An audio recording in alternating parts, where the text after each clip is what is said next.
Do you want to know how to practice sight reading? Not sure how long or how often you should practice or what music to use? Then keep watching this video. Hi guys, this is Manu from Piano Sight Reading, and in this video I'm going to show you exactly how to practice sight reading so that you can improve faster. Okay, first off, how difficult should the music be? Find music that is at least 1 or 2 grades below your playing ability. Don't pick something that's too easy because then you will get bored and you won't learn very much. But don't pick something really hard and then get overwhelmed and frustrated.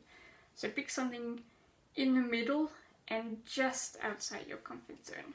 And what music should you use for sight reading?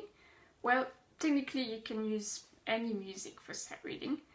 But if you're a beginner, I recommend that you get a method book or a sight reading book that are graded, because they will give you a structure to follow and you'll have a whole set of pieces to sight read.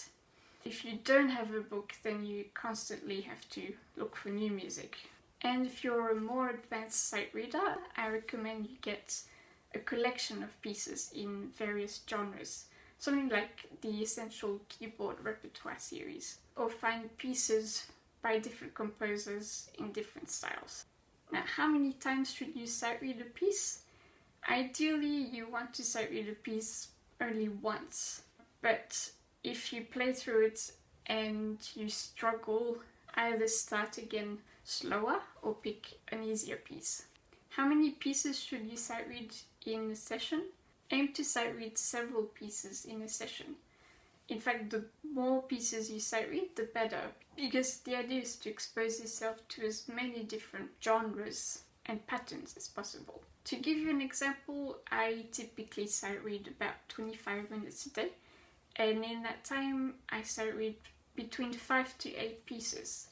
Just this morning I was sight reading a Scriabin prelude, a dance by Fonsny, 2 Moravian folk songs by Janacek, a song called Just For You by Ernesto Cortázar, some short pieces from Grechaninov's Grandfather's Book and Children's Book, and a piece taken from a collection by Japanese composers. So as you see, it's very diverse and it keeps things interesting. Should you use a metronome? Yes, you can use a metronome if you want help keeping a steady beat, but it can be distracting, so I wouldn't recommend you only practice sight reading with a metronome. Something else you can try besides using metronome is to play along recordings. How long should you practice sight reading?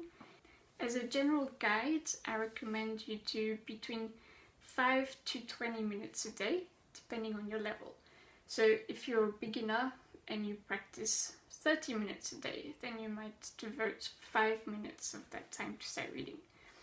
And if you practice 1 hour, then you might devote 15 minutes to sight reading.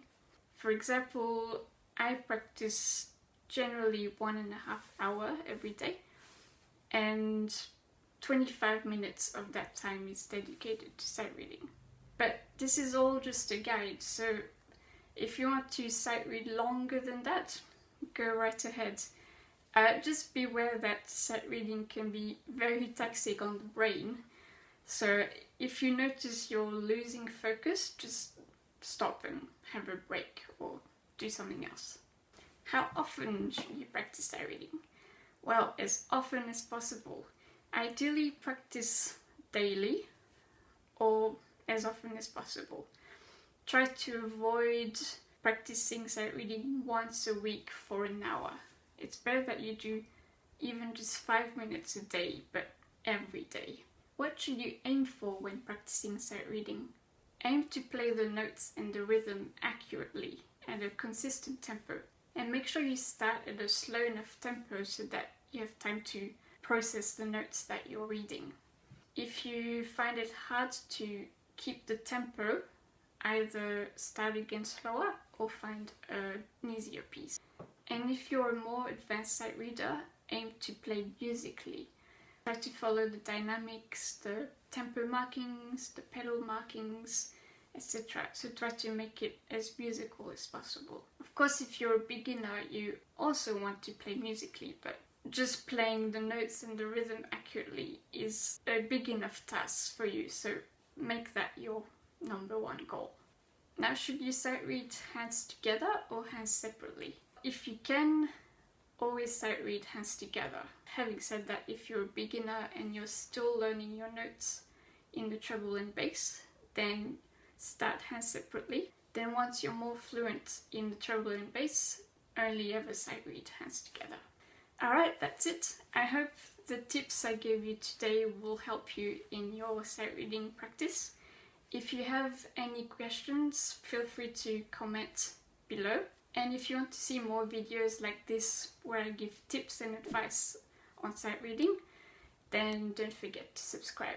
Thanks for watching, and I will see you in the next video. Happy sight reading!